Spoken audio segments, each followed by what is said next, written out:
За бүгдд нь орой минь хүргэе. Өнөөдөр Хэрдэл аян замлын 10 дахь дугаар.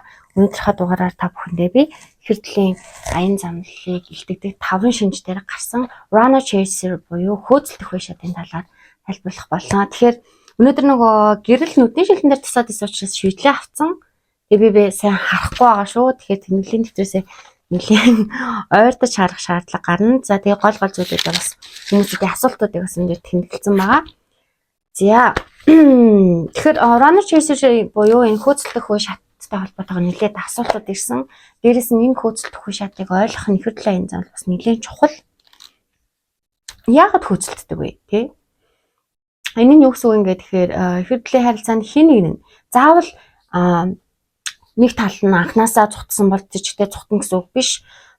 Хөөцөлдөх болон цугтах үе нь ингэж солигдож болдог байгаа шүү. Эмэгтэйнийхэндээ цугтажсэн бол дараа нь эрэгтэй цугтах ч юм уу ингээд юм. Тэр тухайн хүний аян замналтаа евг даван тулж байгаас шалтгаалаад ерөнхийдөө хөөцөлдөх араас нь цугтаах хөөцөлдөх шат ерөнхийдөө явагддаг гэсэн үг. Тэгвэл ер нь хэцүү шүү дээ. Ингээд нэг нь ингээд ойлголцох гээд өөрийгөө ойлгуулах гээд хичээгээд хахад нөгөө нь ингээд цугтаагаад авах тийм амар бас биш. Тэгвэл яагаад цугтдаг вэ? Цугтдаг хүн нь яагаад чимээгүй болдог вэ? Үүнийг илтгэх 5 шинж байдаг. Маш чухал 5 шинж байгаа. Би энийг бас нэлийн уншиж судалсан зүйлээсээ багцлаад энэ 5-ыг та бүхэнд танилцуулахаар шийдсэн байгаа.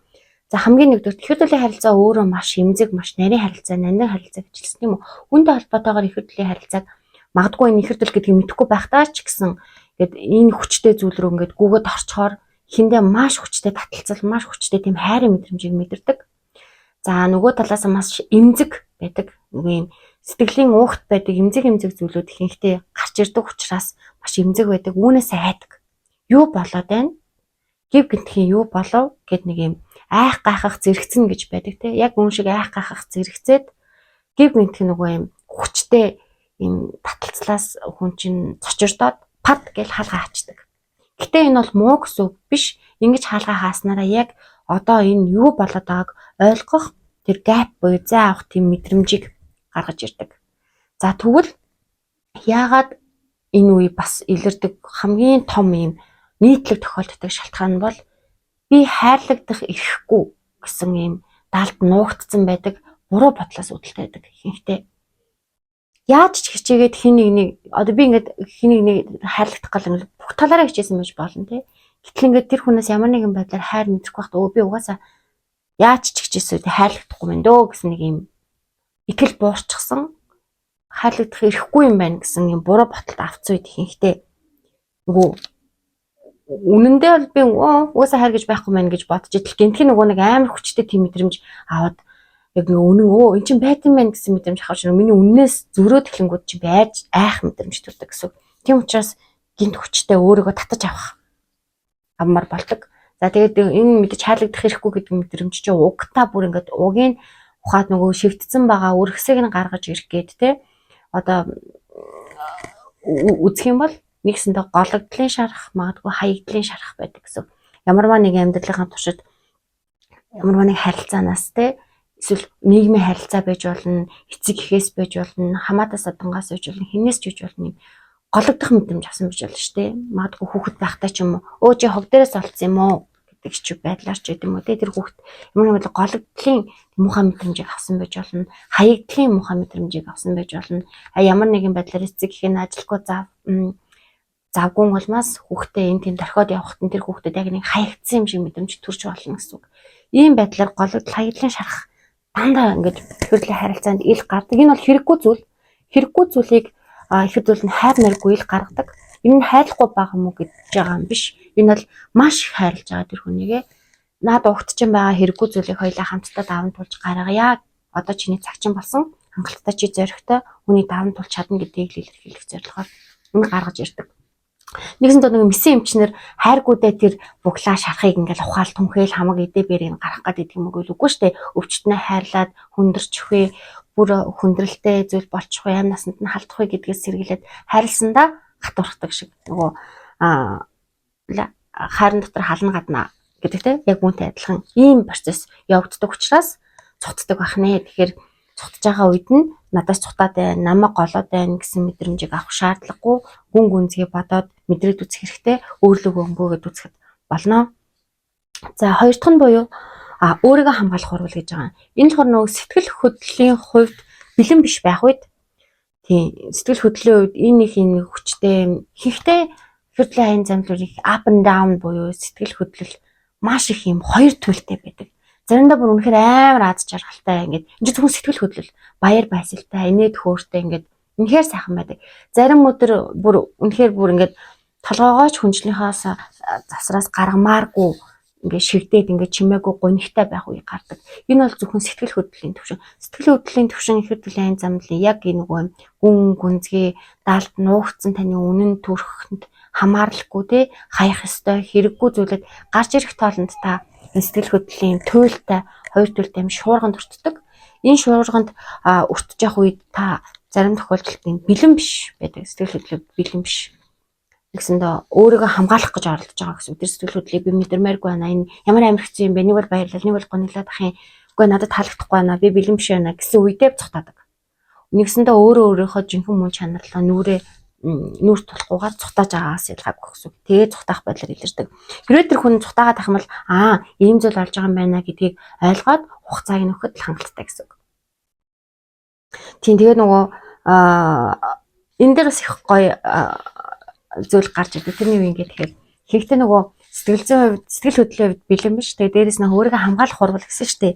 Энэ дээр ихэнхдээ нөгөө хүн ингээл араас ингээл хөөцөлдөж байгаа нь амар хайраар хайрлах гэдэг авах тэр хүнийг. Нөгөөт үгүй би хайрлах хэрэггүй. Үгүй би хайр хүлээж авахгүй гэх ингээд цухтаагаад байгаа. Тэр цухтаагаад байгаа хүнд нь бас ямар мэдрэмж төрдөг вэ гэхээр нэг юм. Энийг хайрыг нь одоо би яаж хариулнаа? Би одоо хариулж чадахгүй дээ, тий. Энийг хайрыг нь би одоо яаж хариулнаа гэдэг бодол. Дээрэс нь энэ сайхан хүний гомдоочихвол яана, өвдөгчихвөл яана гэсэн айц төрдөг. Нэг юм имэйлт төрдөг гэсэн үг. Тэгэхээр ингэх бол ерөнхийдөө бол шаардлагагүй. Энэ бол зүгээр хийх хоосон, таны санааг зовоох гэсэн хитрхийх бодол тавтуулсан, юмыг ургуулan хитрхийх боддог хүмүүсийн ихэнхдээ гаргадаг.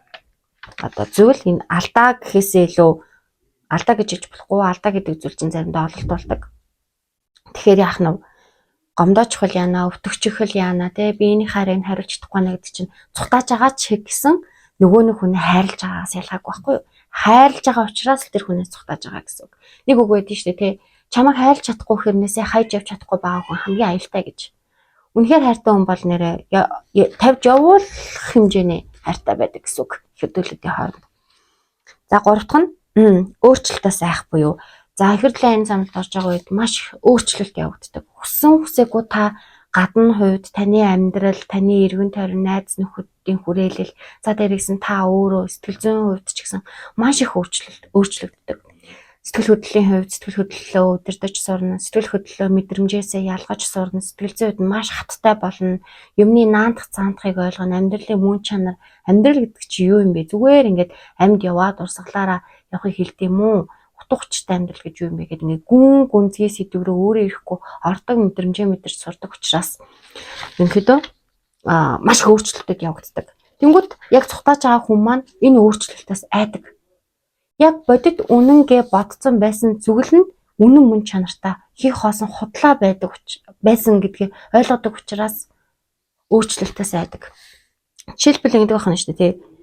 Жинхэнэ ингээд бидний бодож исэн үнээс өөр. За угаасаа амьдрал юм байт юм дөө, тий. Эхнэр нөхрөд угаасаа муудалцдаг юм дөө. Угаасаа нэг нь одоо жишээлбэл нөхөр нь хуурсан ч гэсэн эхнэр нь ингээл амьдралаа аваа явж явах хэрэгтэй байт юм дөө гэсэн нэг юм үнэн байгаа штэ. За би л хичээчихвэл болно доо. Би л төгс байхад ерөнхийдөө тэгээд болно доо нэг юм ажилтай, төрөлтэй, нэг унаатай, тий. Хүүхдүүд нэг хоол дондтай байхад нэг болно дөө. Яг нэг их хүсээд явах уу гэсэн бол үнэхээр амьдралын мөн чанар юм байна гэж бодцсон байж идэл. Гэтэл энэ бол биш байдаг. Яг үнэндээ бол бид нэр бүгдээрээ яг хүссэн ханижилтайгээ суугаад бүрэн дүүрэн төгс жаргал домбож амьдрах боломжтой байдаг гэсэн энэ үннээс миний бодож исэн үнэн өөр болоод тэгэхээр ингээд гів гинт өөрчлөлт нь миний амьдралд орж ирэх гэж байгаас айдаг гэсэн үг. Тэр үед бэлэн байх үед бас цухтаадаг. Аяанда энэ бүх зүйлийг ойлгоод үнэнтэй нүүр тулаад ирэхээр миний хүлэмжшөрөхөөр цутгаа болдог байх нэ. За дөрөвдөх нь бэлэн биш байх гэсэнтэй ерөнхийдөө бол бэлэн биш байхыг л тайлбарлаад байгаа. Энэ болохоор бүр нэг юм за ихэр талын айн замд нэгтгэн ингээд өөрийнхөө ухамсарлуугаа ойртох буюу сэхэлэг болох гэсэн шүү дээ тий. Ийм ухамсарын хувьд өөрийнхөө ур чадвар, өөрийнхөө мөн чанар, өөрийгөө танин мэдэх том аялал гэсэн үг. Яг энэ аялалтаа ороход бэлэн биш байх гэсэн үг. Сүнсний хөгжлийн хувьд арай бэлэн биш байхыг хэлдэг. За энд нь ихэнхдээ юунаас болж бэлэн биш байдаг вэ гэхээр нэгдүгээр ажил карьер гэж болно те. Ажил карьер нь арай цэгцрээгүй учраас өөрөөр лөгөө өнгөөхөөс илүү ажил карьерд анхаарах жишээ нь. За ар гэр амьдралд нь ингээд зөндөө олон асуудлууд байж болно те. Гэр бүлийн хувьд тэр асуудлуудаа цэгцлэхгүй бол нэг юм тайван биш мэдрэмж аваад идэг үед тэр зүйлүүдэд цэгцлэхийн тулд төр зурдаа өөрийгөө хойш нь тавих ч гэдэг юм ингээд ийм байдлаас олж бэлэн биш байх үед. Гэхдээ энэ бол үнэхээр хэрэггүй зүйл. Би өмнөх бичлэг дээр ч тайлбарласан. Тэртээ тэрэнгүү бид нэр энэ хорвоогоос юу ч авч чадахгүй. Нэрээ нэг ширхэг алтан зоос ч авч чадахгүй. Энэ хий хоосон болоод өнгөрөх зүйлийн араас хөөцөлдөж явах нь л зүгээр цаг хугацааг хий димэн хий хоосон өнгөрөж байгаас ялгаагүй гэсэн. Тэрнийхээ оронд ерөөсөө өөр лөгөө өнгөх нь хамгийн чухал байдаг бахнэ. Ийм болохоор одоо ийм ажил карьер гэдэг зүйлүүд дээр хэрэггүй зүйлүүд дээр анхаарах юм бол бас цухтаадаг гэсэн үг. Энийг өөрийгөө сатууруулж байгааг нэг хэлбэр л те. Яг гүн гүнзгий мэдрэмж рүүгээ орох гэхээр хашраад штэ те тэр хүн бас арай л болоогүй байна гэд. Тэнгүүтээ зүгээр юм ажил гэр бүл гэсэн нэг юм хэрэггүй одоо гаднах ертөнц рүү ингээд өөрийгөө сатааруулж яваад байгаас ялгаагүй гэсэн үг. За тавтах нь буюу чин сэтгэлээсээ энэ 100% үнэн зүйлд итгэхгүй байх. За би ерөнхийдөө бас энэ ихэр талын айн замлыг эхлүүлэхэд хэл үнэмшил гэдэг зүйл бас амар чухал санагдсан. Анханасаа би шууд нөгөө мэдрэмжээ ингээд мэдрээд сураад эхлэнгүүтээ ингээд 100% зүгээр итгэлээр хандсан байхгүй. Энэ зүйлд шууд ингээд мэдрэмжээ дагаад итгэчихсэн гэсэн үг. Хиндэ эхний үедээ ингээд тэгээд тийм ч учраас ихэндээ юу нь надад их амархан санагдчихсэн. Ягаад гэх юм бол энэ талаарх мэдээллүүд ч амархан орж ирээл өөрийнхөө эргэлзээнүүдийг амархан тайлаал тий өөртөө итгэл маань ч гэсэн нэмэгдээд эхэлсэн. Тэгэхээр явандаа би нөгөө нэг DAP буюу тий буюу нөгөө эргэлзэх бодлууд маш их орж ирснээс хойш ерөнхийдөө жоохон үннээс хаширсан гэх юм уу нөгөө эргэлзээтэй бодлууд гарч ирээл миний дотор байсан нөгөө хүндүр шархууд, хүндүр айдсууд, хүндүр өөртөө итгэлгүй байдал, өөрийгөө байг байгаар нь хүлээж авахгүй, өөрийгөө голж исэн зүйлүүд маань ингээл илрээл те. Бүр даалт нуугдсан байсан, авдарт байсан тэр зүйлүүд маань ингээ хэрэггүй хогнууд маань гарч ирээд автсан ингээд жоохон хаширж исэн. Одоо сүлдэж өнч модлооч юм уу гэж бодож исэн болсон надад байсан. Гэтэл нэг тийм удаан үргэлжлэхгүй хязгаарч удаан үргэлжлэхгүй. Яагаад тэр худал хуурмаг зүйл бол маш хурдан өнчтөг төдийд л замхан алга болж болдог. Яг энэ зүйлээрээ ингээ замхан алга болоод улам үнэн тод гарч ирэл улам үнэн гэдэг зүйл юм тунгалагаар мэдэгдэж эхэлдэг. Нэгд бол үннийг мэдэх сонголтыг хийхэд л бүх зүйлүүд ил тод болдог дөө. Энэ юу болоод байгаа юм бэ гэж өөрөөсөө асуугаад тэгээ судалгаа хийхэд ингээд тодорхой болдог гэсэн үг. Ийм там шинж яхана үнтэй нөтлөхгүй байх. За тэгвэл ихэр төлөлийн аян замлыг ерөнхийдөө бид нэр яг ингээд хүчээр контролдох гэж хичээгээд амжилтыг олдоггүй. За тэгээд бас хүчлэхэд бас амжилтыг олдоггүй. Хүчлээд хурдлуулах гад те бас ингээд яг би чин сэтгэлийнхаа угтаа би итгэчихсэн байж тээ. Угаасаа миний хувь заяаны ханижлуудаа байгаа. Би түүнийг хүртэх хэрэгтэй. Тэр зүйлтэйгээ би төгс амьдралыг бүтээж төгс сайхан зүйлд хүрнэ гэдгийг би өөртөө гүн итгэлтэй байгаа. Тийм учраас би яахгүйгээр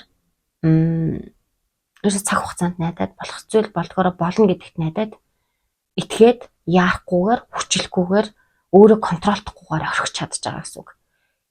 Гэтэ ингэх бол хэцүү. Тийм амар бас биш. Ягаад тэгэхээр жишээлбэл ажил мэргэжлийн онцлогтойгоор хүмүүс ингээд айгүйх өөрийгөө үгээ, үйлдэлээ цэгнэх шаардлагатай мэргэжлээд те ялангуяа эмч гэдэг бол үг хэлээ маш их цэгнэх хэрэгтэй байдаг. Би хаагач гэсэн маш цензурт авч явахгүй бол ажлын байранд маш хэцүү. Тэнгүүд анханасаа нөгөө айгүй олон жил өөрийгөө контролдож сурцсан хүн яг бүх зүйл дээр өөрийгөө контролдох гэдэг юм билээ. Би тэрийг сүүлд л ойлгосон, бүр за 10 сард л ойлгосон. Тэгээд бүх зүйлийг төгс байлгах гэж контролддог. Дээрээс нь өөрийгөө бие сул тавьж юмд хандаж чаддаггүй. Ингээд яг өөрийнхоороо байдаггүй. Ингэчүүл яана, тэгчүүл яана, за нэг гээд ингээд өөрийгөө бариад идэг гэсэн. Тэгэхээр их төрлийн харилцаанд контролдох, өөрийгөө хянах ингэх тусам ер нь аз хүтэл тэгээд дэмийл байдаг. Ер нь дэмийл байдаг. Тэгэхээр зүгээр яг ингээ өөртөө итгээд 100% өөртөө итгээд бие сул тавахад л хангалттай. Тэгээд хүчлэх шаардлагагүй. Аяндаа тэгээд яарахгүй үнэн байдаг тэгэхэд бол хүчлэгээд тах шаардлага байхгүй. Нэгсэндээ нөгөө үнэ хүчлээд иж болохгүй гэсэн. Хүчлэх тусамч олон захтаадаг. Хүчлэхгүйгээр яг тэр тухайн хүндээ хэрэгтэй цаг хугацаа нөхөд хангалттай гэсэн үг. За тэгээд ерөнхийдөө миний энэ хэрдлийн аян замналыг төдийгөөс өдийг хүртэлтэй ойлгож авсан хамгийн чухал зүйл юу байсан гэхээр хувь хүний хөгжлөл амар чухал. Хувь хүний хөгжилтэй, хувь хүний ухамсарын хөгжил буюу өөрөө өөрийнхөө үнэн дүр төрхтөө ойртох нь хамгийн чухал. Хэрдүүлийн аян замналын зорилго юу вэ гэж хэрвээ хин нэг надаас асуух юм бол би өөрийнхөө үнэн дүр төрхөөрөө байж өөрийгөө илүү хүчтэйгээр хөгжүүлэхийг хэлнэ. Яг нэг юм хосын хамтрагч болоод хосын харилцаанд орох бол огтонч тийм амар чухал зүйл биш. Тэрнээс илүү давцсан, тэрнээс илүү том ойлголт байгаа байхгүй юу? Тэр бол зүгээр нэг хэсэг нь гэсэн үг. 4 хэсгийнх нь нэг хэсэг нь тийм ээ. Тэгээд хэрдлийн аян замналыг яваад ирэхээр аяанда та амьдралдаа хэрэггүй зүйлүүдийг бүгднийг тавьж явуулж сурна. Тэгээд маш төвчээртэй болж сурна. Угийн бид нар төвчээртэй. Гэхдээ төвчээр дээрээ зөв төвчээрийг олж сурна гэсэн. Төвчихсгүй юм а төвчих шаардлагагүй маань. Яг үнэн итгэл гэсэн зүйлтэй бол төвчээртэй хүлээхэд болох юм байна. Тэгээд дээрэс нь итгэл буюу хэрдүүлтэй итгэх. Үнэхээр би 100% хүнд итгэж чаддаг байсан. Тэгээд амьдралын явцад итгэл маань буурсан. Энийг гэсэндээ өөртөө итгэх байдал маань зөндөө олон одоо тохиолдож шүү дээ, тий. Тэрнээс олж буурсан. Гэхдээ хэрдлийн аян замд ороход миний нөгөө буцаад үнэнч итгэл гэдэг зүйл маань бүр ингээд маш гоё цэцгэлсэн. Дээрээс нь үнэнд итгэнэ гэдэг бол үнэхээр сайхан. Тий, итгэл гэдэг өөрөө ер нь бол баг амьдралын утга учир юм шиг надад санагддаг. Хин нэгэнд итгэнэ гэдэг бол маш сайхан мэдрэмж, өөртөө ч өгдөг, тухайн хүнтэй ч өгдөг. Тэгэхээр энэ гурван зүйлийг ерөөд бол маш их амьдралдаа хэрэгжүүлж, ойлгож, ухаарч авсан. Энэ бол чандам нэртэн. Ерөөсөө л чандам нэртэн гэсэн үг. За тэгэхээр яагаад танаа хүн чинь танаас ингээд цухтаагаад дөлөөд байгаа юм бэ гэдгийг ойлгосон баг. Тэгэхээр яг цухтааж байгаа үед нь түүнийгээ нөхцөл болцолгүйгээр хайрлаад тухайн хүндээ цаг хугацааг нөгөөрэй. Тэгээд ерөнхийдөө бол та өөрөө цэгцэрчих юм бол хорвоо ертөнц аяндаа цэгцэрдэг. Тэгэхээр өөрийгөө цэгцлээрээ мөн хэрдлээ олоод аз жаргалтайгаар дүүлнэсэд өөрийнхөө хүссэн яваажин бүтээгээрэй гэж хэлмээр байна. Ингээд дараагийн хамтлагаар уулзцай баяртай.